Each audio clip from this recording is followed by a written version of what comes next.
बच्चों, मैं मयंक मिश्रा आज पीजीटी बायोलॉजी में बच्चों मेरा ये दूसरा लेक्चर है।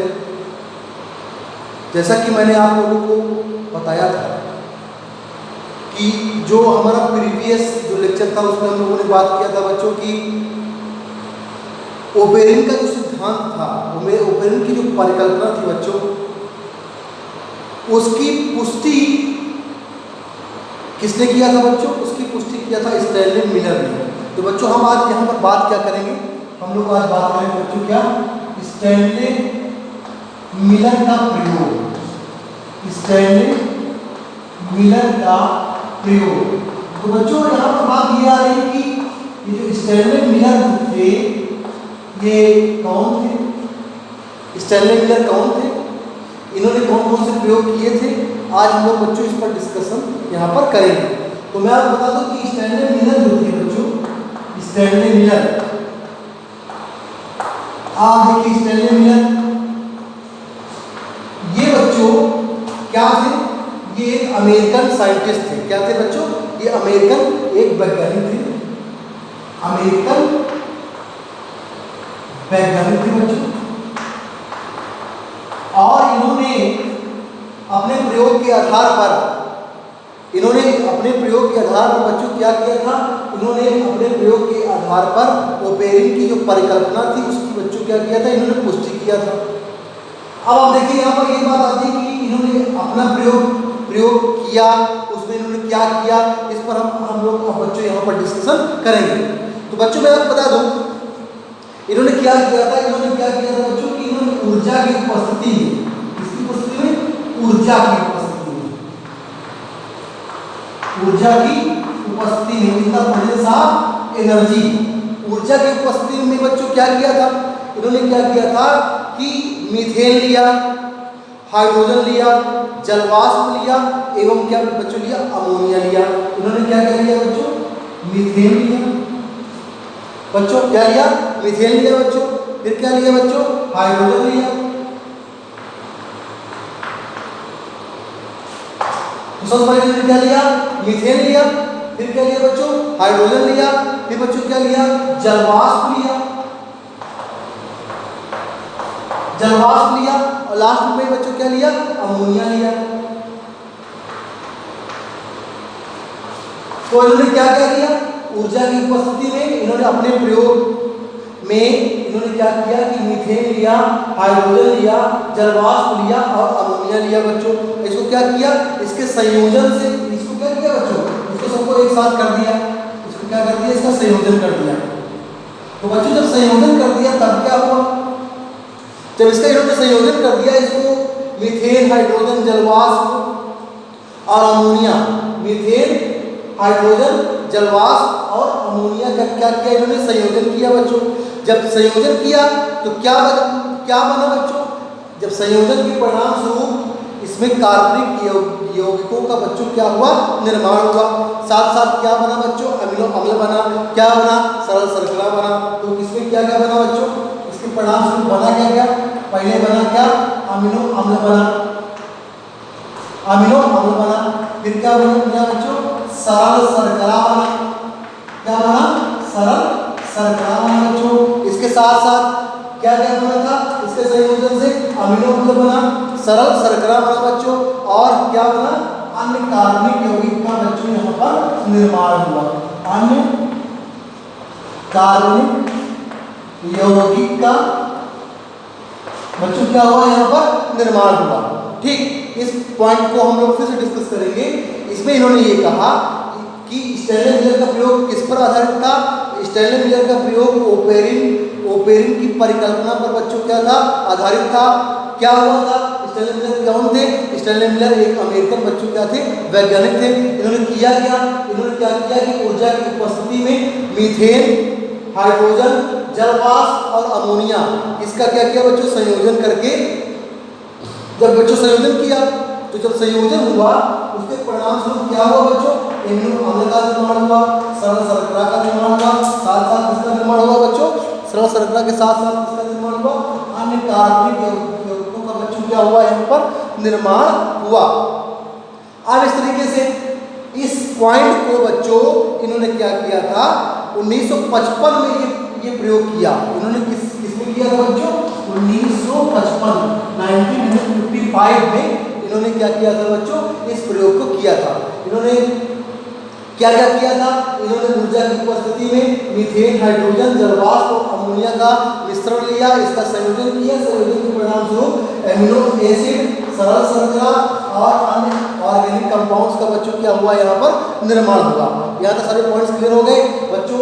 आप इसका जो है स्क्रीनशॉट ले लीजिए, जिससे फिर हम लोग आगे के पॉइंट्स को आगे पढ़ेंगे।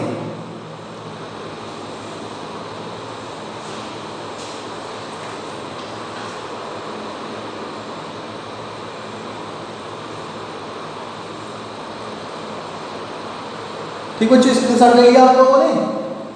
आगे देखिए इसका इन्होंने प्रयोग क्या किया था, इस पर हम लोग बात करेंगे। तो स्टैनले मिलर का जो बच्चों प्रयोग था, उस प्रयोग को अब हम लोग यहाँ पर क्या करेंगे बच्चों, डिस्कस करेंगे। तो देखिए इन्होंने क्या किया था, इनका प्रयोग क्या था, इस पर हम लोग बात करेंगे बच्चों। इनका जो एक्सपेरिमेंट था बच्चों, एक्सपेरिमेंट जो था, एक्सपेरिमेंट का मतलब क्या हुआ बच्चों, इन्होंने प्रयोग क्या किया। तो इन्होंने क्या किया था, इन्होंने अपने प्रयोग में क्या किया, इन्होंने अपने प्रयोग में बच्चों क्या क्या किया, इस पॉइंट पर हम लोग क्या करेंगे बच्चों, डिस्कस करेंगे। अब आप देखिए इन्होंने क्या किया, एक विशेष वातावरण लिया। ठीक, विशेष वातावरण लिया। तो विशेष वातावरण का यहाँ पर क्या मतलब हो गया कि जब पृथ्वी, जब गोली दहकते हुए गैसीय पिंड से क्या हुआ थी बच्चों, अलग हुई थी, तो उस समय पृथ्वी की जो कंडीशंस थी, उस कंडीशंस को इन्होंने क्या किया था बच्चों, अपने इस एक्सपेरिमेंट में अप्लाई किया। क्या किया, इन्होंने एक विशेष वातावरण बनाया बच्चों। अब देखिए जब विशेष वातावरण बनाया तो उस कंडीशन में क्या किया, इन्होंने क्या किया कि जो अमोनिया थी, मीथेन था, क्या थी बच्चों, मीथेन और अमोनिया थी, हाइड्रोजन और जलवाष्प, हाइड्रोजन और जलवाष्प। इन्होंने क्या किया, मीथेन, अमोनिया, मीथेन, हाइड्रोजन और बच्चों जलवाष्प। ठीक, जलवाष्प को क्या किया बच्चों, इन्होंने एक गैसीय मिश्रण में क्या किया, एक गैसीय मिश्रण बना लिया इसका। और गैसीय मिश्रण बनाने के बाद क्या किया बच्चों, इसमें क्या किया इन्होंने विद्युत धारा प्रवाहित किया। क्या प्रवाहित किया बच्चों, विद्युत धारा प्रवाहित किया। विद्युत धारा का मतलब क्या हुआ बच्चों, इलेक्ट्रिक करंट हो गया, इलेक्ट्रिक करंट को प्रवाहित किया। ठीक, तो क्या किया इन्होंने अपने प्रयोग में, मीथेन, अमोनिया, मीथेन, हाइड्रोजन और जलवाष्प का पूरा गैसीय मिश्रण लिया और उसमें क्या किया बच्चों, उसमें इन्होंने क्या किया, विद्युत धारा प्रवाहित कर दिया, यानी इलेक्ट्रिक करंट क्या कर दिया बच्चों, सप्लाई कर दिया। अब आप देखिए जब सप्लाई कर दिया, अब जब सीधी बात ये कि जब इसका जो रिजल्ट आया बच्चों, अब गैसीय मिश्रण में इन्होंने क्या किया था, विद्युत धारा प्रवाहित कर दिया। तो विद्युत धारा जब प्रवाहित कर दिया बच्चों, तो परिणाम स्वरूप क्या निकला, इस पर हम लोग बात करेंगे। तो जब विद्युत धारा प्रवाहित कर दिया सारे पॉइंट पर, तो प्रयोग के अंत में क्या क्या निकला बच्चों, एक गहरा लाल रंग का क्या निकला बच्चों, एक गहरा लाल रंग का बच्चों क्या निकला है, एक गहरे लाल रंग का क्या निकला बच्चों, एक गहरे लाल रंग का तरल पदार्थ निकला। इसमें क्या निकला, तरल पदार्थ निकला। क्या निकला बच्चों, एक गहरा लाल रंग का क्या हुआ बच्चों, तरल पदार्थ निकला। अब आप देखिए तो जब गहरे लाल रंग का तरल पदार्थ जो बच्चों निकला, तो जब इसका निष्कर्ष निकाला गया कि आखिर ये क्या है, इसमें क्या क्या चीजें हैं बच्चों, तो मैं आपको बता दूं कि गहरे लाल रंग के जो तरल पदार्थ थे बच्चों, इसमें क्या क्या था, इसमें बच्चों एमिनो एसिड था। क्या था बच्चों, इसमें एमिनो एसिड था। अब आप देखिए एमिनो एसिड था बच्चों, साथ साथ इसमें क्या था बच्चों, सरल शर्करा थी, सरल क्या थी बच्चों, सरल शर्करा थी। और साथ साथ बच्चों इसमें क्या थी, इसमें कार्बनिक अम्ल था। क्या था बच्चों, इसमें कार्बनिक अम्ल था।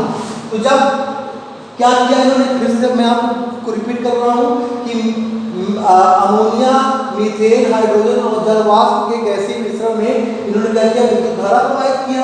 तो विद्युत धारा के परिणाम स्वरूप क्या निकला बच्चों, उसके परिणाम स्वरूप गहरे लाल रंग का एक तरल पदार्थ प्राप्त हुआ। तो ये जो गहरे लाल रंग का जो तरल पदार्थ था बच्चों, वो क्या था, जब इसका जब निष्कर्ष निकाला गया तो उस निष्कर्ष के परिणाम स्वरूप क्या निकला, एमिनो एसिड निकला, सरल संरचना निकला और कार्बनिक अम्ल निकला बच्चों। साथ ही साथ क्या हुआ, अन्य कार्बनिक यौगिक भी इसमें पाए गए। अन्य क्या बच्चों, अन्य कार्बनिक यौगिक भी इसमें पाए गए। तो ये चीज ये एज ए रिजल्ट है, ये इसका क्या है बच्चों, ये एज ए रिजल्ट में इसका क्या निकला, इसका निष्कर्ष निकला। इसका निष्कर्ष क्या निकला बच्चों, या एमिनो एसिड, सरल संरचना, कार्बनिक अम्ल और अन्य कार्बनिक यौगिकों का ये क्या था, मिश्रण था। कौन था, जो कि गहरा लाल रंग का जो तरल पदार्थ प्राप्त हुआ था वो अम्लीय अम्ल, सरल संरचना, कार्बनिक अम्ल और अन्य कार्बनिक यौगिकों का क्या था बच्चों, ये एक मिश्रण यहाँ पर अब क्या था, मिश्रण था। अब आप देखिए ये चीज क्लियर हो गई यहाँ पर।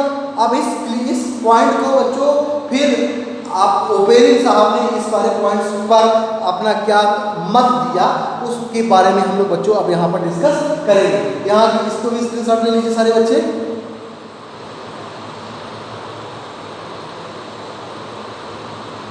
ले लिया सारे बच्चों ने, आगे देखिए। अब आप देखिए, अब इस पॉइंट पे ओपेरिन ने क्या कहा, ओपेरिन जो साइंटिस्ट थे उन्होंने क्या कहा, तो देखो बच्चों क्या किया, उसको हम लोग अब यहाँ पर डिस्कस करेंगे। तो सीधी सी बात यह है कि जो ओपेरिन ने कहा बच्चों, तो क्या कहा, तो ओपेरिन के अनुसार, अकॉर्डिंग टू ओपेरिन के अनुसार बच्चों,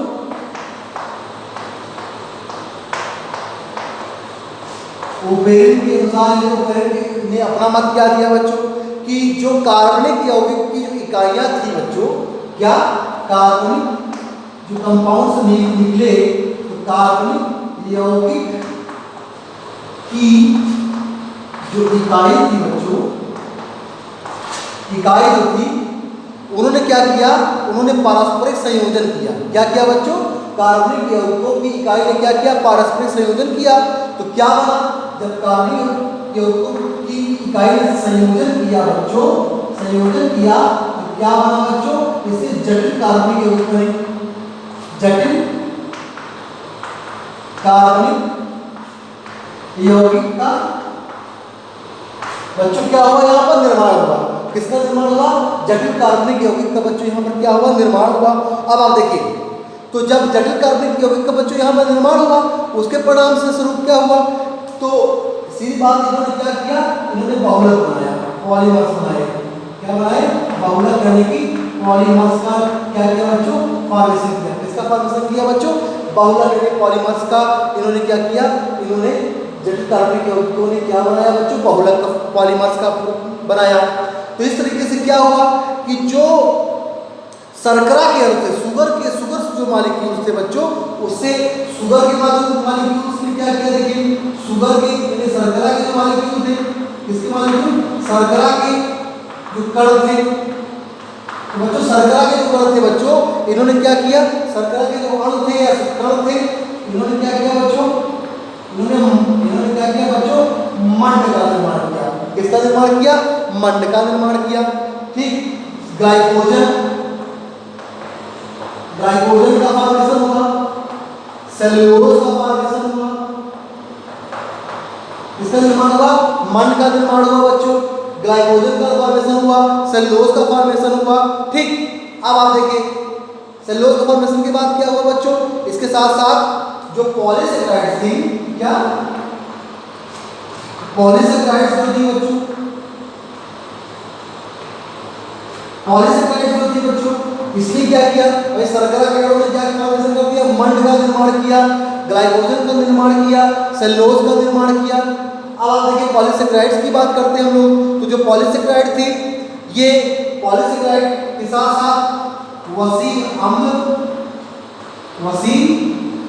बच्चों, और साथ साथ कौन सा पॉइंट, पॉलीसेकेराइड हो गया, वसीन अम्ल हो गया, और ग्लिसरॉल, क्या बच्चों, ग्लिसरॉल।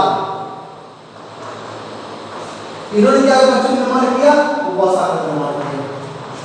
इसका निर्माण किया बच्चों, वसा का निर्माण किया, यानी कि फैट का यहाँ पर बच्चों इन्होंने निर्माण किया। इसको इसको फिर से हम लोग रिपीट करते हैं। तो ओपेरिन ने ये बताया कि जो कार्बनिक यौगिकों की जो बच्चों इकाई थी, उसने क्या किया, इसके संयोजन से जटिल कार्बनिक यौगिकों का बच्चों क्या हुआ, निर्माण हुआ। तो जो जटिल कार्बनिक यौगिक थे वो बहुलक का निर्माण किए। और बहुलकों में भाई शर्करा की बात करें तो शर्करा ने मंड का फॉर्मेशन किया, ग्लाइकोजन का निर्माण किया, सेलुलोज आदि का निर्माण किया। अब पॉलीसेकेराइड जो थी बच्चों, पॉलीसेकेराइड वसी अम्ल और ग्लिसरॉल, पॉलीसेकेराइड वसी अम्ल ग्लिसरॉल इन्होंने आपस में मिलकर के किसका संयोजन किया बच्चों, वसा का निर्माण किया। किसका निर्माण किया, वसा। वसा का मतलब क्या होता है बच्चों, फैट का निर्माण किया। अब आप देखिए, तो अब आप देखिए मंड, ग्लाइकोजन, सेलुलोज का निर्माण हो गया, वसा का निर्माण हो गया। अब हम लोग बात करेंगे किसकी बच्चों, प्रोटीन्स की बात करेंगे। तो बच्चों याद रखिए जो प्रोटीन्स थी, प्रोटीन और न्यूक्लिक अम्ल, प्रोटीन और न्यूक्लिक एसिड है, न्यूक्लिक अम्ल। तो प्रोटीन और न्यूक्लिक अम्ल ने क्या किया बच्चों, ये इन्होंने क्या किया, इनकी प्रतिक्रिया से क्या बना बच्चों, न्यूक्लियोप्रोटीन बना। क्या बना बच्चों, न्यूक्लियोप्रोटीन का निर्माण हुआ। न्यूक्लियोप्रोटीन यानी कि थर्ड पॉइंट इसका ये है बच्चों कि प्रोटीन और न्यूक्लिक एसिड आपस में जब मिले तो किसका निर्माण किया, न्यूक्लियोप्रोटीन का बच्चों निर्माण किया। अब आप देखिए, अब जब यहाँ पर क्या हुआ कि न्यूक्लियोप्रोटीन जो थी बच्चों, इस न्यूक्लियोप्रोटीन जो थी बच्चों, इसके अंदर क्या था, सेल्फ डुप्लीकेशन की क्षमता थी, यानी कि स्वाद्विगुणन की बच्चों क्या थी, यहाँ पर क्षमता थी। इसके अंदर क्या है, किसकी क्षमता थी बच्चों, सेल्फ डुप्लीकेशन की क्षमता थी। सेल्फ डुप्लीकेशन यानी कि स्वाद्विगुणन की बच्चों इसमें किसकी क्षमता थी, न्यूक्लियोप्रोटीन के अंदर इस प्रकार की क्षमता थी। अब आप देखिए, जब न्यूक्लियोप्रोटीन बन गया, तो जब न्यूक्लियोप्रोटीन बच्चों बन गया यहाँ पर, तो न्यूक्लियोप्रोटीन के कण बनने के बाद क्या हुआ बच्चों, झिल्ली युक्त कोसा का निर्माण हुआ। तो जो बच्चों झिल्ली युक्त जो कोसा का निर्माण हुआ वही आज जीव माने जाते हैं। तो न्यूक्लियोप्रोटीन के बनने के बाद क्या हुआ, झिल्ली युक्त आदि कोसा का क्या हुआ बच्चों, निर्माण हुआ। तो जब झिल्ली युक्त आदि कोसा का बच्चों यहाँ पर निर्माण हुआ, तो यहीं से क्या हुआ बच्चों, यहीं से आदि जीव का निर्माण हुआ। किसका निर्माण हुआ बच्चों, आदि जीव का निर्माण हुआ। यही जो आदि जीव थे किसके रूप में थे, बीजीए। बीजी का मतलब क्या होता है बच्चों, blue green algae. Blue green algae के तौर पर जैसे नीले हरे शैवाल बच्चों बोला जाता है, उसके तौर पर क्या हुआ बच्चों, यही आदि जीव जो है नीले हरे शैवाल के तौर पर उसमें क्या हुए थे बच्चों, उत्पन्न हुए थे। अब आप देखिए इस पॉइंट को फिर से मैं आपको रिपीट करता हूँ कि ओपेरिन ने ये कहा बच्चों कि जो कार्बनिक यौगिक की जो इकाई होती है उसके संयोजन से जटिल कार्बनिक यौगिकों का बच्चों निर्माण हुआ। तो जटिल कार्बनिक यौगिक आपस में मिले तो उन्होंने क्या बनाया, बहुलक बनाया बच्चों। बहुलक में जैसे शर्करा के अणु थे, उन्होंने मंड, ग्लाइकोजन और सेलुलोज का निर्माण कर लिया। पॉलीसेकेराइड्स ने वसा, पॉलीसेकेराइड वसी अम्ल और ग्लिसरॉल इन्होंने आपस में मिलकर के वसा का निर्माण कर लिया। फिर प्रोटीन और न्यूक्लिक एसिड बच्चों इन्होंने आपस में मिलकर के न्यूक्लियोप्रोटीन का निर्माण कर लिया। तो जब न्यूक्लियोप्रोटीन का बच्चों निर्माण कर लिया यहाँ पर, तो अब आप देखिए न्यूक्लियोप्रोटीन में क्या थी बच्चों, सेल्फ डुप्लीकेशन की क्षमता थी, स्वाद्विगुणन की बच्चों क्या थी, क्षमता थी। तो सेल्फ डुप्लीकेशन के अकॉर्डिंग क्या हुआ बच्चों, झिल्ली युक्त आदि कोशिकाओं का निर्माण हुआ। तो जो आदि कोशिकाएं थी बच्चों, उन्होंने क्या किया, आदि जीव उत्पन्न किए। तो जो बच्चों आदि जीव थे वो किसके रूप में थे बच्चों, ब्लू ग्रीन एल्गी, यानी कि ब्लू ग्रीन एल्गी का मतलब क्या होता है, नीले हरे शैवाल के तौर पर ये क्या थे बच्चों, इनके रूप में ये आए थे। आप कह सकते हो कि नीले हरे शैवाल जो इसमें पाए जाते हैं वही सर्वप्रथम कोसा के तौर पर सामने आए थे और उन्हें ही आदि जीव कहा जाता है बच्चों। ठीक बच्चों, यहाँ तक का प्रोसेस आपको समझ में आ गया कि स्टैनली मिलर ने जो अपना प्रयोग किया था, उस प्रयोग के आधार पर फिर ओपेरिन ने भी अपना मत दिया।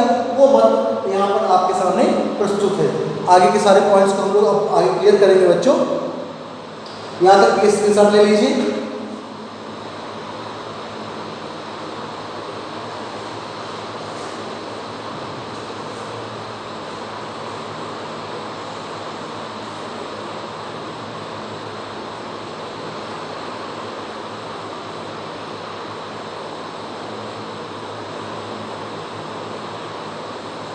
ठीक बच्चों, या तो समझ में आ गया सारे बच्चों को। आगे के देखिए प्रोसेस क्या है। अब आप देखिए, जैसे कि मैंने आपसे बताया, क्या बताया कि नीले हरे शैवाल जो थे, तो नीले हरे शैवाल बच्चों, सीधे सीधे ये बात है कि नीले हरे शैवाल की जब उत्पत्ति हो गई, यानी कि ब्लू ग्रीन एल्गी की क्या हो गई बच्चों, यहाँ पर उत्पत्ति हो गई। तो जब ब्लू ग्रीन एल्गी की बच्चों उत्पत्ति हो गई, तो सीधी बात यह है कि जब ब्लू ग्रीन एल्गी जो थे बच्चों, उसमें क्या था प्रोसेस, ब्लू ग्रीन एल्गी में क्या था, इसके अंदर क्या थी, इसके अंदर प्रकाश संश्लेषण की क्या थी बच्चों, क्षमता थी। तो क्या किया इसने, प्रकाश संश्लेषण की क्रिया किया बच्चों, क्या किया, प्रकाश संश्लेषण की क्रिया किया। अब प्रकाश संश्लेषण का मतलब क्या होता है, फोटोसिंथेसिस बच्चों। तो जब प्रकाश संश्लेषण की क्रिया किया तो वायुमंडल में क्या हुआ बच्चों, वायुमंडल में स्वतंत्र ऑक्सीजन का निर्माण हो गया। किसका निर्माण हुआ बच्चों, ऑक्सीजन का बच्चों यहाँ पर क्या हो गया, निर्माण हो गया। ठीक, स्वतंत्र ऑक्सीजन का बच्चों क्या हो गया, निर्माण हो गया। तो जब स्वतंत्र ऑक्सीजन का बच्चों निर्माण हो गया, तो उसके बाद क्या हुआ, इस पॉइंट्स को हम लोग भी क्लियर करेंगे। क्या कि ऑक्सीजन ने क्या किया, आज वायुमंडल में मीथेन एवं अमोनिया को CO2 N2 और जल में क्या कर दिया, विघटित कर दिया। क्या किया ऑक्सीजन ने बच्चों, जो मीथेन थी, क्या थी बच्चों, मीथेन थी, और जो क्या थी, अमोनिया थी। तो मीथेन और अमोनिया जो दो पॉइंट्स थे बच्चों, तो मीथेन और अमोनिया को क्या किया बच्चों, मीथेन अमोनिया को उसने CO2 में चेंज कर दिया। ठीक, मीथेन और अमोनिया को विघटित करके CO2 और N2 और वाटर में क्या कर दिया बच्चों, चेंज कर दिया। ठीक, किसने किया इसको, ऑक्सीजन ने किया। तो जब अब मीथेन और अमोनिया जो थे बच्चों, मीथेन और अमोनिया जो थे बच्चों, इसको विघटित करके किसके रूप में दे दिया, कार्बन डाइऑक्साइड के रूप में दे दिया, नाइट्रोजन के रूप में दे दिया, और H2O यानी कि पानी के तौर पर बच्चों इसको दे दिया। अब आप देखिए, अब CO2 N2 और H2O का यहाँ पर क्या हो गया बच्चों, फॉर्मेशन हो गया। तो अब इसका जो संयोजन था बच्चों, उस समय का जो संयोजन था, आज का जो वायुमंडल है, दोनों की कंडीशन क्या हो गई बच्चों, अब सेम हो गई। जो आज की कंडीशन है वही जो उस समय की कंडीशंस को इसने क्या किया, जब ऑक्सीजन की यहाँ पर भाई ऑक्सीजन स्वतंत्र रूप में आ गया, उसने क्या किया, मीथेन और अमोनिया को तोड़ करके उसको कार्बन डाइऑक्साइड, नाइट्रोजन और वाटर में क्या कर दिया, उसको बच्चों विघटित कर दिया। अब आप देखिए, सीधी सी बात यह है कि जब सभी जो ऑक्सीजन का जो बच्चों उत्पादन होता है वो किससे होता है, ऑक्सीजन का जो बच्चों उत्पादन होता है वो प्रकाश संश्लेषण की क्रिया से ही होता है। उसको कौन करता है बच्चों, जीव ही करते हैं। और ऑक्सीजन क्या करता है, पूरे के पूरे वातावरण को अपचायक से बच्चों अब ऑक्सीकारक में चेंज कर देता है। जो कंडीशन अपचायक की थी अभी तक, फिर ऑक्सीजन की वजह से वो कंडीशन क्या हो गई बच्चों, ऑक्सीकारक हो गई। ऑक्सीकारक क्यों हो गई, क्योंकि आज वायुमंडल में ऑक्सीजन जो थे वो स्वतंत्र रूप से हो गए थे, और उसने मीथेन और अमोनिया को CO2 N2 और H2O के तौर पर विघटित करके उसको इस रूप में ला करके रख दिया। अब देखिए, इसीलिए इस प्रक्रिया के बाद इसी को क्या कहा जाता है, ऑक्सीजन क्रांति कहा जाता है। ऑक्सीजन रिवोल्यूशन इसको बोला जाता है। क्या बोला जाता है बच्चों, इसको ऑक्सीजन रिवोल्यूशन बोला जाता है, यानी ऑक्सीजन की क्रांति बच्चों भी इसको बोली जाती है। इस प्रकार से आप कह सकते हो कि जो जीवन का जो बच्चों उद्गम होता है वो जटिल रासायनिक प्रतिक्रिया के फलस्वरूप होता है। इसीलिए इस परिकल्पना को जीवन का रासायनिक संश्लेषण कहा जाता है। इसीलिए पूरी प्रक्रिया क्या बोलते हैं बच्चों, जीवन का रासायनिक संश्लेषण, जीवन का रासायनिक संश्लेषण, इसको बच्चों क्या बोला जाता है, इस परिकल्पना को। यानी कि आप कह सकते हो कि ओपेरिन ने जो अपना सिद्धांत दिया था, स्टैनली मिलर ने उसको प्रूव किया, फिर उसी को ओपेरिन ने स्पष्ट करते हुए इसको क्या कहा, ऑक्सीजन की क्रांति कहा। और यही ऑक्सीजन की क्रांति बच्चों जीवन का रासायनिक संश्लेषण भी बच्चों कहलाती है। यानी कि ये जो परिकल्पना थी बच्चों, उसको जीवन का रासायनिक संश्लेषण भी बच्चों कहा जाता है। ये सारे पॉइंट्स आपके आई थिंक क्लियर हो गए होंगे कि ओपेरिन के क्या सिद्धांत थे, स्टैनली मिलर ने आकर के किस प्रकार से उसको प्रूव करने की कोशिश किया, ओपेरिन ने अपने परिकल्पना को किस प्रकार से आगे परिभाषित किया, सारी चीज़ों को बच्चों हम लोगों ने यहाँ पर समझाने का बच्चों यहाँ पर प्रयास किया। आगे के सब कुछ पॉइंट्स है उस पर भी हम लोग बच्चों डिस्कस करेंगे कि कुछ क्वेश्चनरीज हैं उसको हम लोग बच्चों यहाँ पर अब बात करेंगे। वो कौन कौन से क्वेश्चन हैं उसको हम लोग अब बच्चों यहाँ पर डिस्कस करने जा रहे हैं। तो सबसे पहला मेरा एक क्वेश्चन है बच्चों, क्या सबसे पहला मेरा एक क्वेश्चन है बच्चों कि जो हमारा ब्रह्मांड है वो किससे मिलकर बना होता है बच्चों? हमारा जो ब्रह्मांड है बच्चों वो किससे मिलकर बना होता है? बताइए सारे बच्चे, हमारा जो ब्रह्मांड है वो किससे मिलकर बना होता है बच्चों? वो बना होता है किससे बच्चों? बताइए, पदार्थ एवं ऊर्जा से बना होता है। किससे बना होता है बच्चों? पदार्थ एवं किससे? ऊर्जा से क्या होता है बच्चों? हमारा ये ब्रह्मांड क्या होता है बच्चों? मिलकर के बना होता है। एक पॉइंट हो गया। दूसरा ये कि सजीव पदार्थ के संयोजन में, सजीव पदार्थ के संयोजन में बच्चों कितने तत्व भाग लेते हैं? कितने तत्व भाग लेते हैं? ये दूसरा क्वेश्चन है मेरा। पहला क्वेश्चन क्या था कि ब्रह्मांड जो होता है वो किससे मिलकर बना होता है? पदार्थ एवं ऊर्जा से मिलकर बना होता है। दूसरा क्वेश्चन क्या है कि सजीव पदार्थ के संयोजन में कितने तत्व बच्चों भाग लेते हैं? तो मैं आपको बता दूं, सजीव पदार्थ के संयोजन में बच्चों टोटल 27 तत्व भाग लेते हैं। कितने तत्व बच्चों? 27 तत्व क्या होते हैं? भाग लेते हैं। 27 elements taking place for the combination of क्या? ऑफ लिविंग सब्सटेंसेस और मटेरियल्स। यहाँ पर 27 तत्व जो होते हैं बच्चों क्या होते हैं? भाग लेते हैं। अब आप देखिए इसके बाद एक तीसरा क्वेश्चन क्या है बच्चों? तीसरा क्वेश्चन बच्चों ये है कि सजीव पदार्थ का जो संयोजन होता है उसमें 4 तत्व, जो इसेंशियल जो 4 तत्व होते हैं वो कौन कौन से होते हैं और उनका परसेंटेज बच्चों क्या होता है? मेरा क्वेश्चन ये है कि सजीव पदार्थ के संयोजन में जो 4 तत्व औसतन उसमें उनका परसेंटेज क्या होता है बच्चों? इसके बारे में बात करेंगे। देखिए जो 4 तत्व होते हैं जो सजीव पदार्थ के संयोजन में बच्चों, ऑक्सीजन होता है। ऑक्सीजन का जो है परसेंटेज कितना होता है बच्चों? 65% होता है। कितना होता है? 65% होता है बच्चों। कार्बन जो होता है वो कितने होता है बच्चों? 18.5% होता है। कितना होता है? 18.5% जो है होता है वो क्या होता है बच्चों? कार्बन होता है। हाइड्रोजन जो होता है बच्चों वो कितना होता है? हाइड्रोजन का 10.5% होता है। कितना होता है? 10.5% होता है। और जो नाइट्रोजन होता है बच्चों वो कितना होता है? तो नाइट्रोजन बच्चों कितना होता है? 3.8% होता है। कितना होता है? 3.8% क्या होता है? नाइट्रोजन का पार्ट होता है। हाइड्रोजन का 10.5% होता है। कार्बन का 18.5% होता है। और ऑक्सीजन कितना होता है? 65%। मेरा क्या क्वेश्चन था कि सजीव पदार्थ के संयोजन में जो इसेंशियल जो एलिमेंट होते हैं उनका परसेंटेज कितना होता है? तो मैंने आपसे बताया कि ऑक्सीजन का 65% होता है, कार्बन का 18.5% होता है, हाइड्रोजन का 10.5% होता है और नाइट्रोजन का बच्चों कितना होता है? नाइट्रोजन का बच्चों कितना होता है? नाइट्रोजन का बच्चों होता है 3.8% जो होता है वो क्या होता है? इसका परसेंटेज होता है। आगे देखिए आगे पॉइंट्स को हम लोग डिस्कस करेंगे। तो बच्चों जो हमारा जो नेक्स्ट क्वेश्चन है कि सजीव पदार्थ के में कौन सा जो तत्व होता है वो सदैव आयन के रूप में रहता है? तो सजीव पदार्थ में जो बच्चों जो सजीव पदार्थ में जो तत्व होते हैं, सजीव पदार्थ में जो तत्व होते हैं बच्चों उसमें कौन कौन से आयन के तौर पर रहते हैं? तो सजीव पदार्थ में जो तत्व होते हैं वो कौन कौन से आयन के तौर पर होते हैं बच्चों? उसको देखिए, इसमें सोडियम ये आयन के तौर पर रहता है, पोटेशियम आयन के तौर पर रहता है बच्चों, मैग्नीशियम भी क्या होता है? आयन के तौर पर रहता है बच्चों, कैल्शियम भी आयन के तौर पर होता है, क्लोरीन भी बच्चों क्या होता है? आयन के तौर पर रहता है। तो अब आप देखिए ये सब किसके रूप में रहते हैं बच्चों? आयन के तौर पर रहते हैं।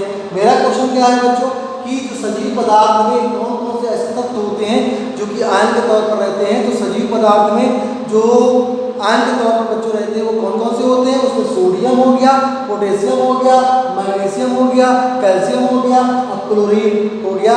ये सब जो होते हैं बच्चों ये किसके रूप में रहते हैं? हमेशा आयन के तौर पर बच्चों पाए जाते हैं। तो आज इसके बाद नेक्स्ट क्वेश्चन क्या है बच्चों कि आज वायुमंडल कैसा था? आज वायुमंडल कैसा था बच्चों? आप बताइए। तो आज वायुमंडल बच्चों कैसा था? आज वायुमंडल क्या था बच्चों? अपचायक था। कैसा था बच्चों? अपचायक था। आज वायुमंडल किसके रूप में था बच्चों? आज वायुमंडल किसके तौर पर था? आज वायुमंडल क्या था? अपचायक था।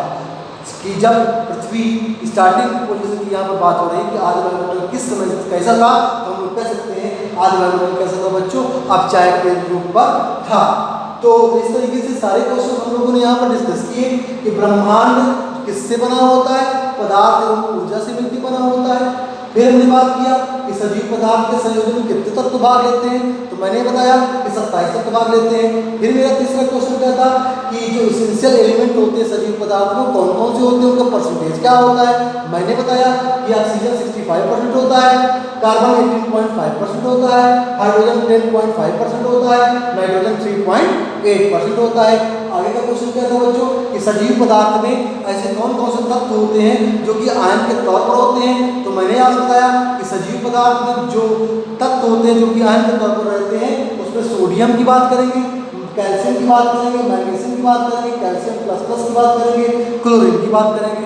इसके बाद मेरा क्या क्वेश्चन था कि आदि वायुमंडल कैसा था, तो मैंने आपको बताया कि जो आदि वायुमंडल था वो कैसा था बच्चों, वो अपचायक था। कैसा था बच्चों, अपचायक था। ठीक, सारे बच्चे क्लियर हो गए यहाँ तक का? सारे बच्चे इसका स्क्रीनशॉट ले लीजिए।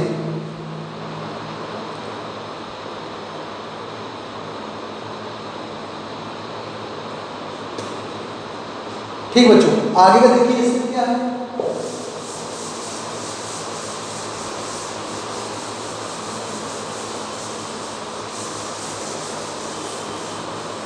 बच्चों जो आगे का जो पॉइंट है उस पर हम लोग डिस्कस करेंगे क्या कि जीव विज्ञान एक्चुअली जीव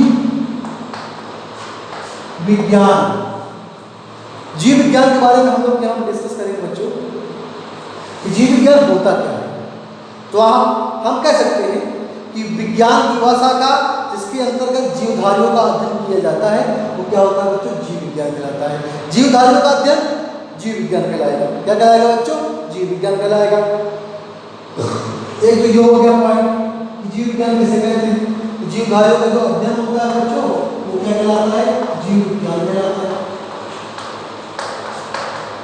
जीवधारियों का अध्ययन क्या कहलाता है बच्चों, जीव विज्ञान कहलाता है। इसके बाद दूसरा पॉइंट ये है बच्चों कि जो जीव विज्ञान शब्द का प्रयोग सबसे पहले किसने किया, तो जीव विज्ञान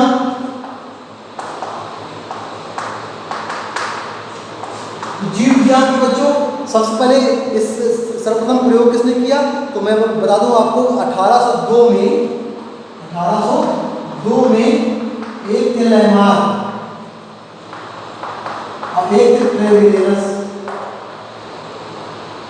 तो लैमार्क और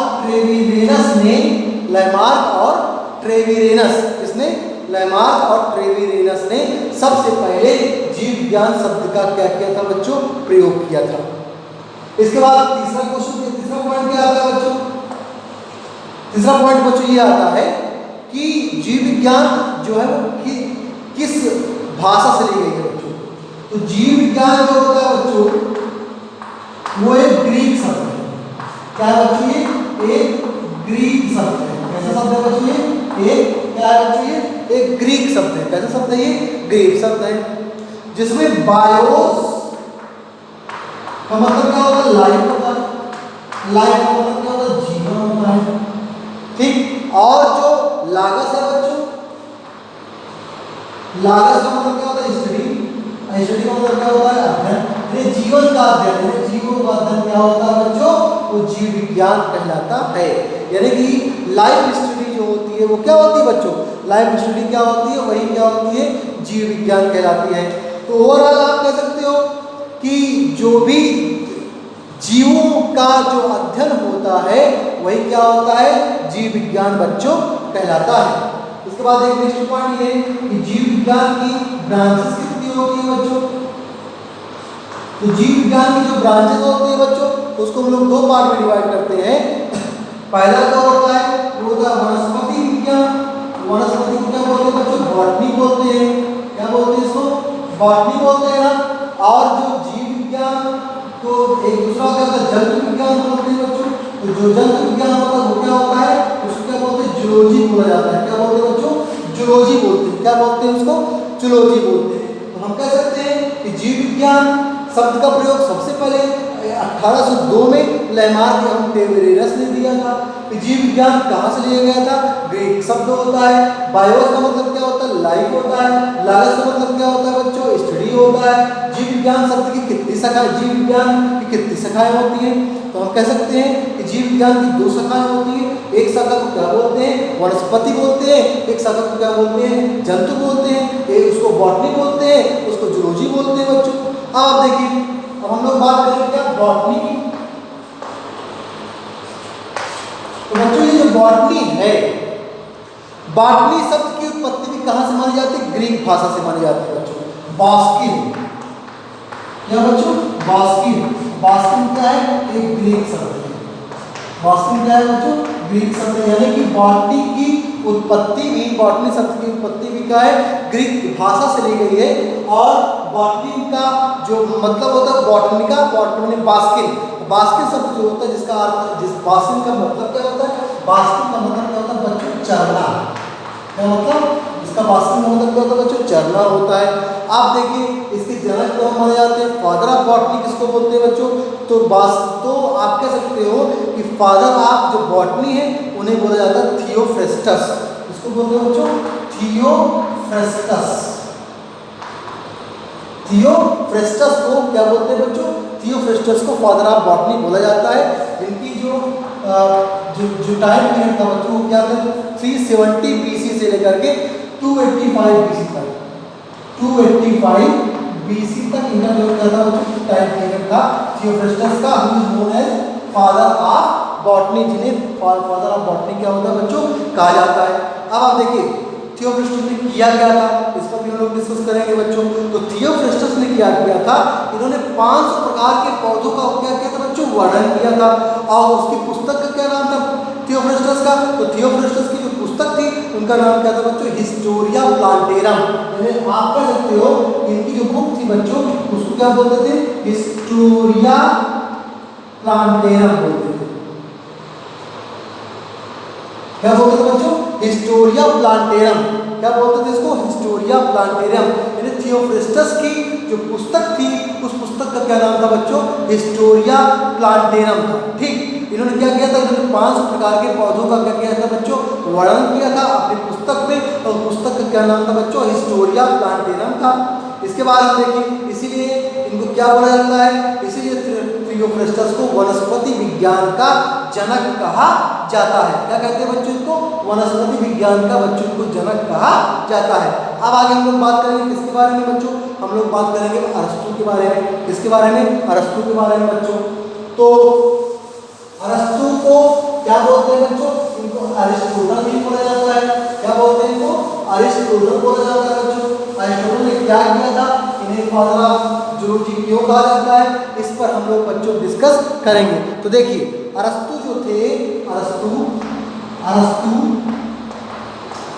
मैंने क्या बताया? इनको अरिस्टोटल बोला जाता है। क्या बोला जाता है बच्चों? अरिस्टोटल बोला जाता है। तो अरस्तु जो थे इनका जो टाइम पीरियड था बच्चों वो क्या था? 384 से लेकर 322 बीसी तक।